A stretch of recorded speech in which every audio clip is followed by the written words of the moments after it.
po natin, bago po tayo dumako doon sa gusto natin marinig, dapat po, maintindihan po muna natin na bago natin marinig yun, dapat meron po tayong preparation. Sabi po sa Thessalonians chapter 4, verse 13 to 15. And now, dear brothers and sisters, we want you to know what will happen to the believers who have died, so you will not grieve like people who have no hope. Verse 14. For since we believe that Jesus died and was raised to life again, we also believe that when Jesus returns, God will bring back with Him the believers who have died. Meaning, mga kapatid, sinasabi po sa 1 Thessalonians chapter 4, verse 13, na sabi po dito, sa lahat ng mga believers, taas na po ang kamay ng lahat ng believers, lahat po ba kayo mananampalataya ng ating Panginoon? Sabi ng ating Apostle Paul, sabi ni Apostle Paul, sa 1 Thessalonians chapter 4, verse 13, na huwag tayong magkaroon ng dalamhati. Sa lahat ng mga namatay na, sa lahat ng mga mamamatay pa, at sa lahat ng mga believers ng ating Panginoon, huwag daw tayong magdalamhati katulad ng mga iba na walang pag-asa. Taas po ang kamay ng walang pag-asa. Siyempre, walang magtataas.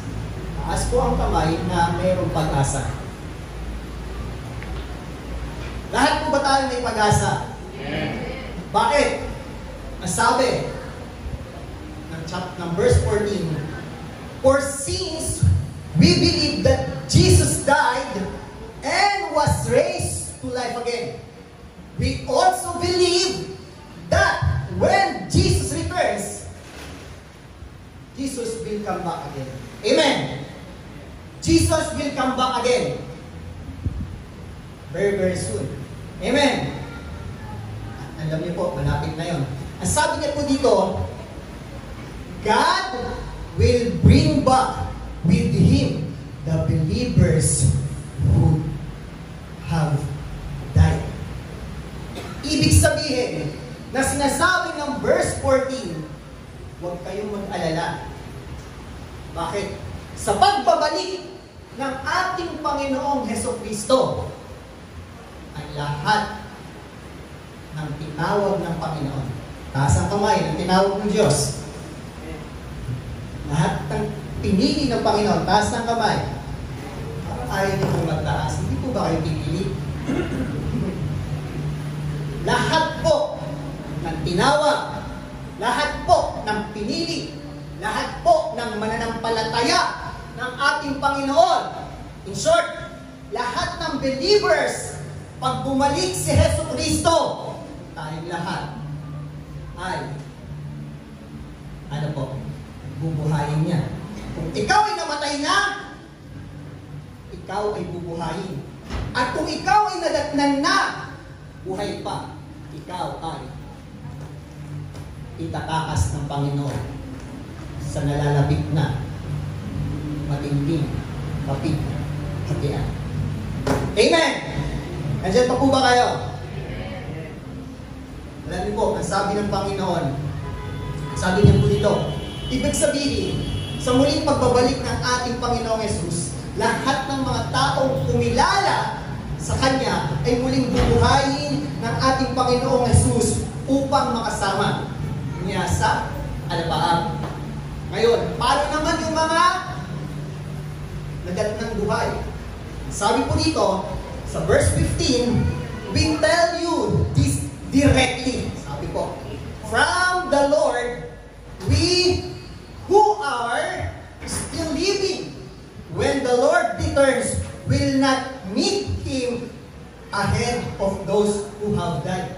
Meaning, lahat ng dinatnan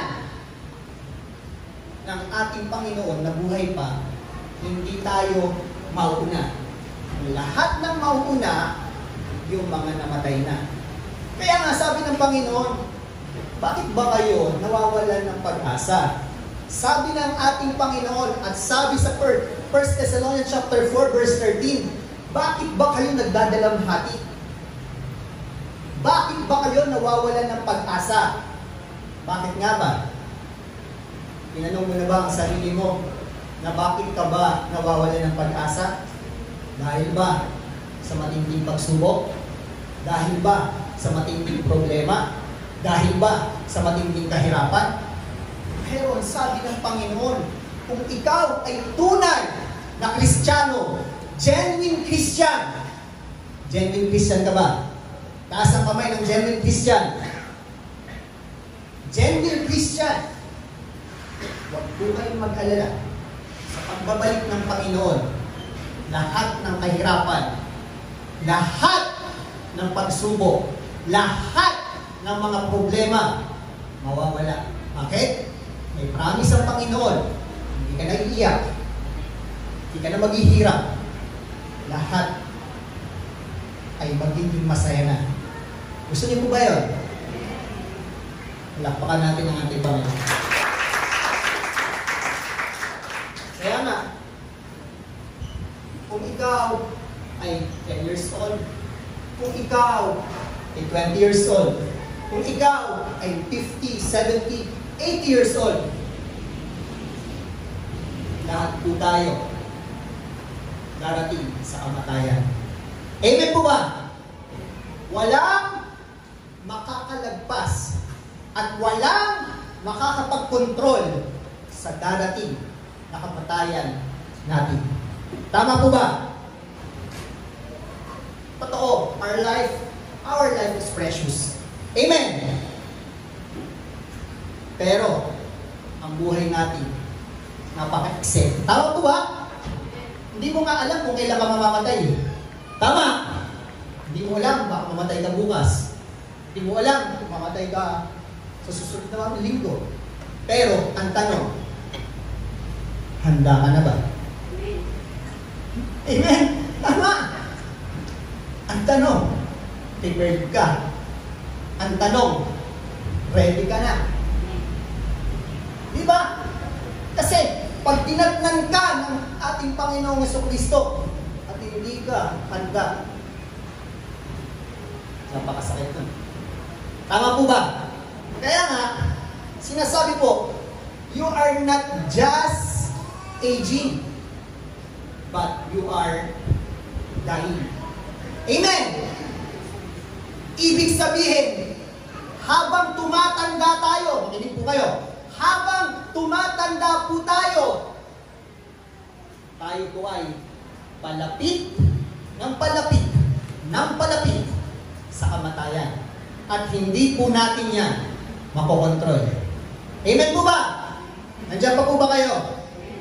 Pero kaya nga yung iba, ang daming ginagawa. Nagpapa-inject, nagpapabelo. Amen? Para ma-maintain lang yung ano po, kabataan ng kanyang katawan. Maraming ginagawa. Pero kapatid, hindi mo makokontrol ang kamatayan. Dahil pag ikaw ay namatay, hindi mo alam kung kailan ka. Diba? At kung saan ka pupunta. Kaya alam niyo po, ang pinakamahalaga para sa atin ngayon, habang tayo'y meron pang pag-asa. Tama po ba? Habang tayo'y may chance pa. Habang tayo'y nandito pa. At hindi ka pa namamatay. Tandaan po natin, may pag-asa pa tayo. Tama po ba? Meron pa tayong blessed hope. Sabihin nga po natin, blessed hope. Sabi po sa Titus chapter 2, verse 13, looking for the blessed hope and the glorious appearing of the great God and our Savior, Jesus Christ. Meaning, kapatid, tayong lahat ay naghihintay naghihintay. Tama po ba? Waiting tayo eh. Saan? Dahil, tingnan niyo po ito, pakinggan niyo po ito. Kapatid, kapag ikaw ay mananampalataya ng Panginoon, kapag ikaw naniwala ka na tinubos ka ng ating Panginoon, at naniwala ka na ang Panginoon ang iyong tagapagligtas, kapatid, mamatay ka man ngayon, mamatay ka man bukas, may pag-asa ka. At kung ang kamag-anak mo, alam mo na tinanggap niya si Jesucristo, mamatay ka man, mamatay man siya, kapatid, tayong lahat ay may pag-asa because we are, servant of our Lord. Amen! Tayong lahat ay bibigyan ng pagkakataon. Kaya nga para tayong lahat ay natutulog lamang. Ibig sabihin po, lahat po tayo, alam niyo ba? Alam niyo po, na ibig sabihin, lahat po tayo, meron tayo magiging, magkakaroon po tayo ng pag-asa. Pero, ito po ang gusto kong sabihin sa inyo.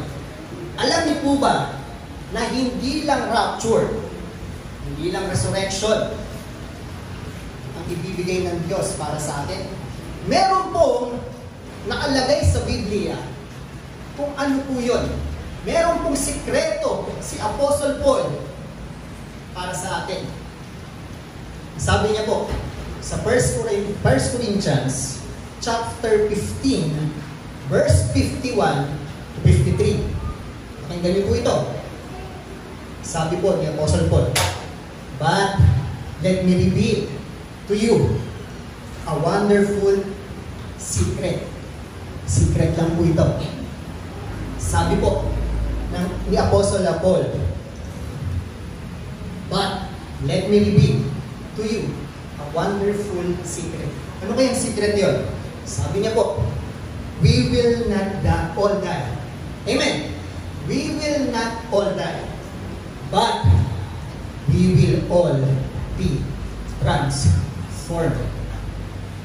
Ibig sabihin, kapatid, hindi lang rapture, hindi lang resurrection, but also magta-transform tayo. Merong transformation. Gusto niyo po ba na magkaroon ng transformation? Sabi po dito, it will happen in a moment, in the blink of an eye, when the last trumpet is blown. For when the trumpet sounds, those who have died will be raised to live forever. And we who are living will also be transformed. Ibig sabihin, mga kapatid, pagdating ng ating Panginoong Jesucristo, alam niyo po, tayo pong lahat magta-transform. Paano tayo magta-transform? Sabi niya po dito, for our dying bodies. Itong bodies na to, itong temporary body na to, ano ang mangyayari? Sabi niya, for our dying bodies, itong namamatay na katawan na ito, sabi niya, for our dying bodies must be transformed into bodies that will never die. Palakpakan natin ang Panginoon. Gusto niyo po ba yun? Gusto niyo po ba yun? At ang sabi ng Panginoon dito, ang sabi ni Apostle Paul, our mortal bodies, ito yun. Amen. Our mortal bodies, sabi niya, must be transformed into immortal bodies. Wow! Palakpakan natin ang Panginoon! Amen! Hindi tayo natutuwa. Parang ayaw nyo, no? Parang kasi ang iniisip nyo ngayon, di ba eh? Yung current lang. Tama? Parang hindi nyo po na parang hindi pumapasok sa isip ko. Ano ba yun, pastor? Wala akong hindi ko makuha. Tama? Pero kapatid, napakahalaga nito. Bakit?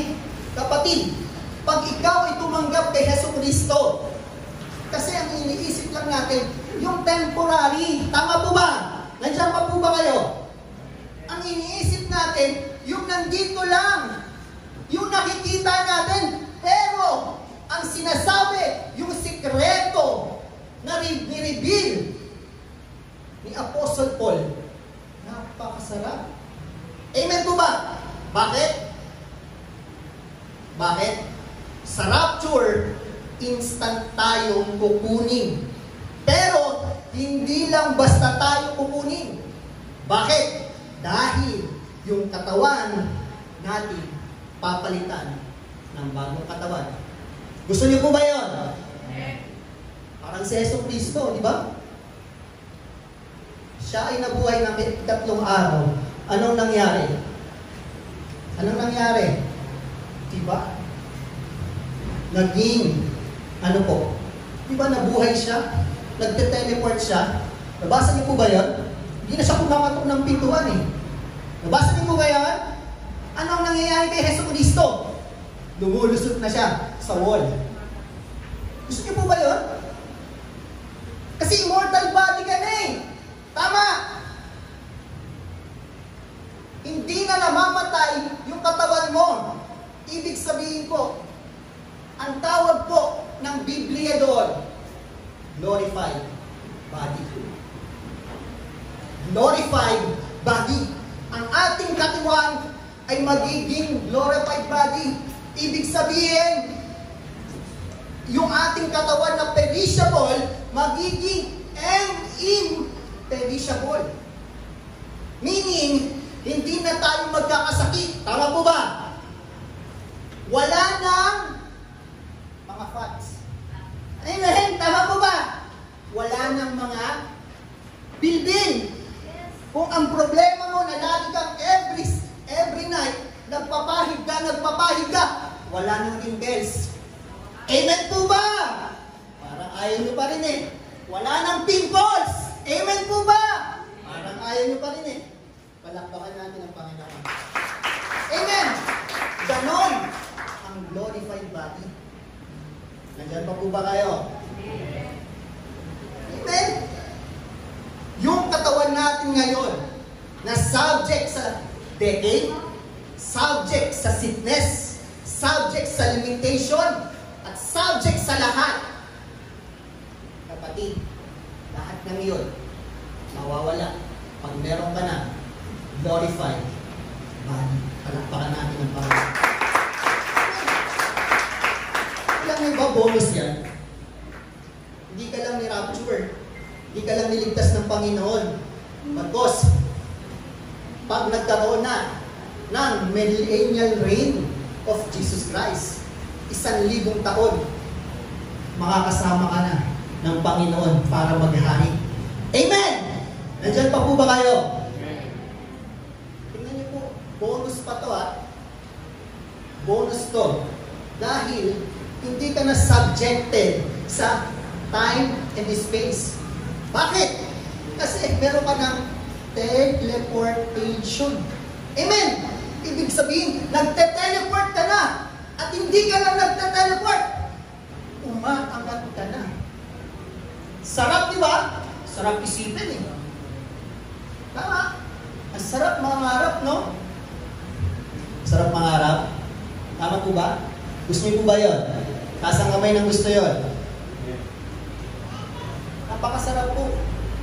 Naakala natin, lahat ng ginagawa nating hirap, lahat ng ginagawa nating pagtitiis, lahat ng ginagawa nating pagsasakripisyo, lahat ng nangyayaring pagsubok, lahat ng problema ay walang kapalit. Diba? Parang ang sabi niya mas tumamas, higit na tumama ka pa sa loto. Amen po ba? Sino ba tumataya dito ng loto? Nasa kamay. Siyempre, walang magtataas kasi bawal. Amen! Diba? Pero, kapatid, yun yung promise ni Lord para sa atin. Pero kapatid, ang tanong, tatanungin ko uli kayo, handa ka na ba? Masarap pakinggan eh. Masarap itapin. Actually, sarap i-discuss yung sinasabing second coming. Tama po ba? Pero, iba po yung gagawin ko. Dahil, ang topic po natin ngayon is preparation for the second coming of our Lord Jesus Christ. Napakadaling i-discuss sa inyo ang rapture, ang resurrection, ang tribulation, ang democy of Christ, ang second coming, ang millennial reign, ang pagkulong ng 1,000 ni Satanas, at muli siyang pakakawalan ng sandali, at doon na magsisimula ang Armageddon. Napakadaling sabihin sa inyo.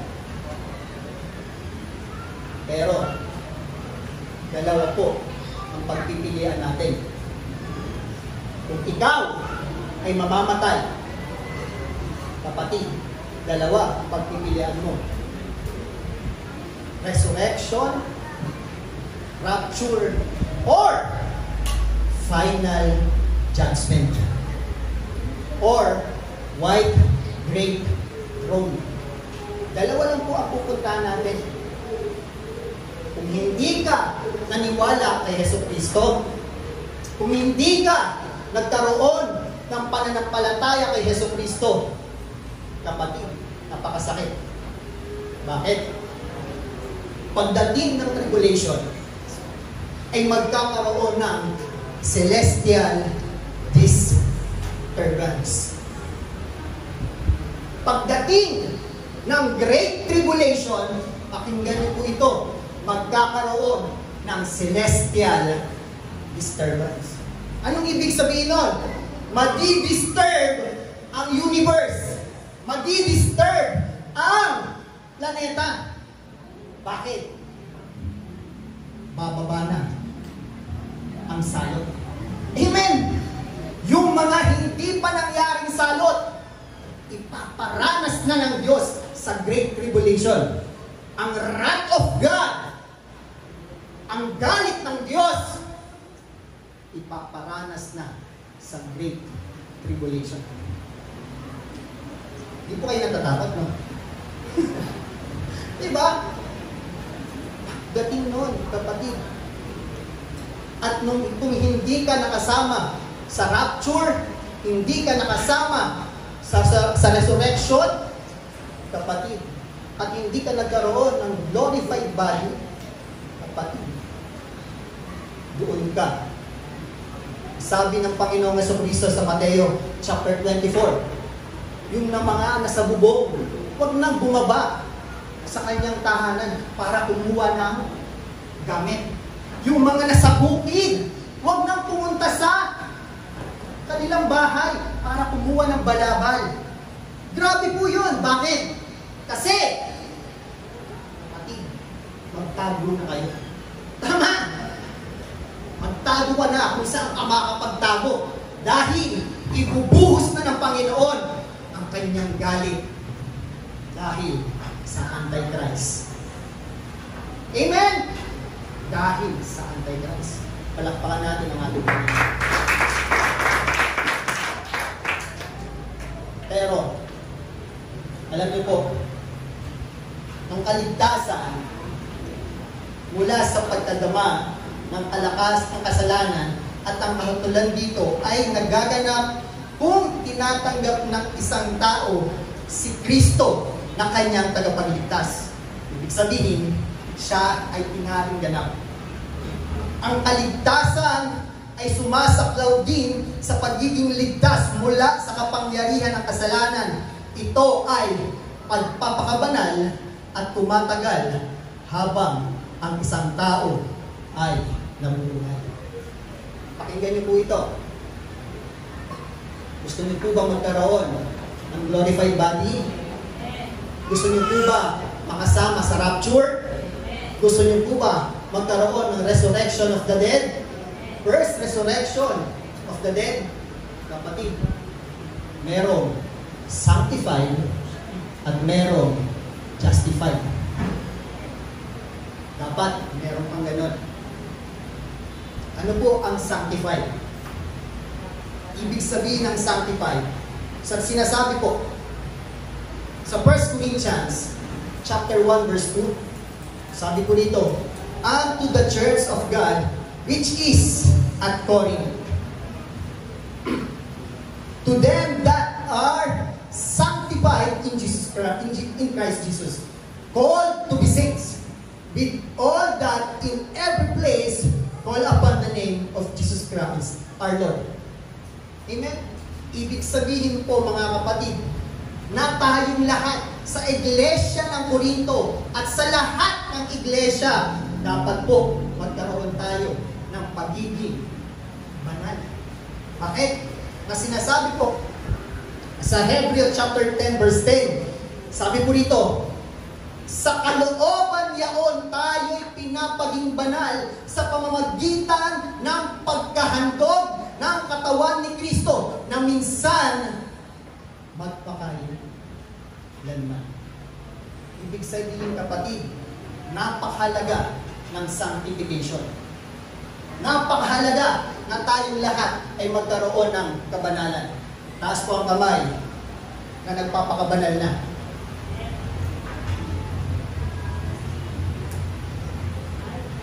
Wala po ba? Wala po ba? Sabi po ng Romans chapter 6 verse 13, wag na ninyong ipailalim sa kapangyarihan ng kasalanan ng alinmang bahagi ng inyong katawan bilang kasangkapan sa paggawa ng kasamaan. Tingnan niyo po sa halip, pasakop kayo sa Diyos bilang mga taong namatay na at muling binuhay. At ihandog ninyo sa Kanya ang inyong katawan bilang kasangkapan sa kabutihan. Verse 14, sapagkat hindi na dapat maghari sa inyo ang kasalanan dahil kayo'y hindi na namumuhay sa ilalim ng kautusan, kundi sa ilalim ng kagandahang loob ng ating Panginoon. Palakpakan natin ang ating Diyos. Meaning, hindi na tayo under the law. Under, saan tayo? Grace of our Lord, of our God. Palakpakan natin ang Panginoon. Paano ka makakaiwas? At paano ka magkakaroon ng kabanalan?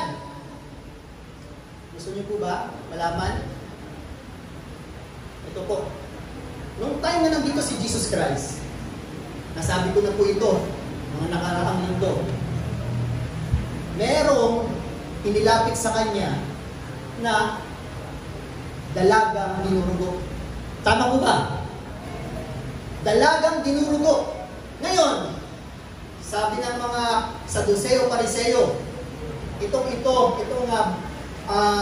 dalagang itong dinurugo, masama to.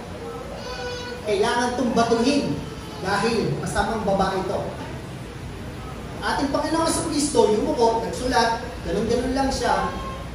At nung siya ay tumayo, sabi niya, kung sino ang walang kasalanan, batuhin. At ang lahat ng tao, umalis. Dahil lahat sila makasalanan. Pero ang pinaka-importante dito, mga kapatid, gusto niyo po ba ng kabanalan? Gusto niyo po ba na magkaroon ng kabanalan? Sabi ng Panginoong Jesucristo sa babaeng dinurugo, hindi kita kakatulan, hindi kita huhusgahan, umuwi ka na, at huwag na magkasala. Palakpakan natin ang Panginoon. Para magkaroon ka ng sanctification, para maging sanctified ka sa harap ng Panginoong Jesucristo, dapat kapatid, umiwas ka na. Saan? Saan? Nakasan natin. Saan? Palakpakan natin ang ating Panginoon.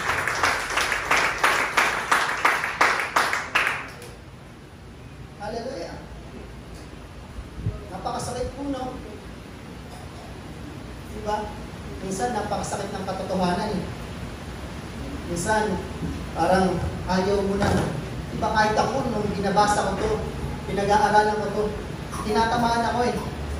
Kasi, si Lord, tingnan niyo po ito, pakinggan niyo po ito. Si Lord, binigay niya quality. Tama po ba? Si Lord, binigay niya quality. Bakit? He died for us. He offered His life for us. Amen po ba? And He crucified for us. Yun yung quality na ibinigay ng Diyos. Pero tayo, ang ibinibigay natin sa Panginoon, putyo-putyo lang. Tama po ba? Sakit po, no? Parating ako, sasamba ako, uli ako, sa susunod, hindi na ulit. Nananalangin ako. Okay. Ganon. Napakasakit ako, tinatamaan ko ako sa ganon. Tama po ba? Pero si Lord, ibinigay niya ang buhay niya para sa atin. Tama po ba? Pero ang Panginoong Jesucristo, hindi nagdalawang isip. Pinagpapalo, nakaranas ng matitinding kahirapan. Ang pinakamasakit, pinako siya sa krus. Pero, hindi siya nagdalawang isip para tayong lahat tubusin ang ating mga kasalanan. Amen! Yun, yung quality ay binigay ng ating Panginoong Jesucristo. Andiyan pa po ba kayo? Pero, napakasakit minsan ang katotohanan. Alam niyo po ba, sinasabi sa Deuteronomy, minsan kasi, namamadali tayo eh. Deuteronomy,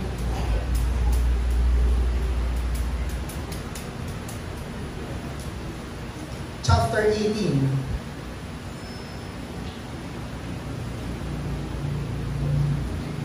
Deuteronomy chapter 18, verse 21. Sabi po dito, tingnan niyo po ito makikita daw natin kung ang church o yung nagsasalita ay totoo ang sinasabi. Tingnan niyo po ito. Deuteronomy chapter 18, verse 21. Upang matiyak ninyo kung ang sinasabi ng propeta ay galing kay Yahweh o hindi. Sabi po ng 22, ito ang palatandaan kapag hindi nangyari o nagkatotoo ang sinabi niya. Iyon ay hindi mula kay Yahweh. Ang mensahe niya ay gawa-gawa lamang niya. Huwag niyo siyang kakatakutan. Palakpakan natin ang Panginoon. Pero ngayon, mga kapatid, hindi po namin kayo dinadala sa kapahamakan. Tama po ba? Ang sinasabi namin sa inyo, ang sinasabi ng Panginoon sa inyo sa oras na ito, pawang katotohanan. Dahil ang katotohanan ay magpapalaya para sa ating lahat. Palakpakan natin ang ating Panginoon. Sabihin mo sa katabi mo, mahal ka ng Diyos. Amen. Sabihin mo sa katabi mo, mahal ka ng Panginoon. Alam niyo po, tayo pong lahat, dapat magkaroon tayo ng sense of urgency. Alam niyo po ba yun? Sa Tagalog, dapat nagmamadali ka na. Tama po ba? Sense of urgency. Dahil sa panahon ngayon, kapatid, ikaw, tignan mo hindi ko po kayo tinatakot. Pakinggan niyo po ito. Ikaw, nandito ka. Nakikinig ka na salita ng Diyos. May pag-asa ka. Na pag ikaw ay namatay, pag dumating si Jesucristo, maaaring ma-rapture or magkaroon ka ng unang pagkabuhay na muli. Pero kapatid, paano naman ang kamag-anak mo? Tama po ba? Paano naman yung mahal mo sa buhay? urgency na. Kapatid, kailangan mo nang magmadali. Kapatid, dahil hindi na natin alam kung kailan darating ang ating Panginoong Jesucristo. Mamaya, sisihin ka pa ng kamag-anak mo. Kasi hindi mo pinakilala saan si Jesucristo. Eh ngayon, tignan mo ako, nandito ako sa kapahamakan. Tama? Parang si Lazarus at yung rich man. Sabi nila ng rich man, nasa impyerno siya. Sabi niya kay Abraham, Amang Abraham! Amang Abraham! Maawa ka naman! Sabihin mo kay Lazarus, ibigay niya yung, ilagay niya ang daliri niya sa tubig at ilagay niya sa aking dila dahil napakainit po dito.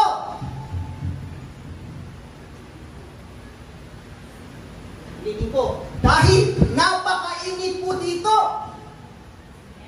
Kapatid, hirap. Kung dito, 42 degrees, di ba? 44 degrees, tayo initan ka na. Paano pa kaya? Pag ikaw, ang kaluluwa mo, napunta sa impyerno, paano ba? Ang kamag-anak mo, ang mahal mo sa buhay, ang anak mo, ang magulang mo, ang kapatid mo, napunta sa impyerno. At ikaw, nandun ka, nagkakaroon ng recognition, nagkakaroon ng reward. Paano ba? Amen po ba? Kaya kapatid, sense of urgency. Habang may panahon, habang may pagkakataon, habang may chance, isama mo dito ang iyong mahal sa buhay. Amen! Tama po ba? Kasi minsan ganito Pakinggan niyo po ito Bato-bato sa langit ang tamaan ay. Minsan kasi ganito. Pag ikaw, niyayaya mo yung mama mo, o yung kamag-anak mo, o mahal mo sa buhay, sabi mo, punta ka sa church. Pag sinabi ka agad na hindi, ayoko. Okay, sabi mo lang, okay po. Pero, pag yayayain mo sa swimming, yan na. Bato-bato sa langit. Okay. Diba? Pag niyaya mo sa swimming, sasabihin mo, Ma, sama ka sa swimming. Bakit?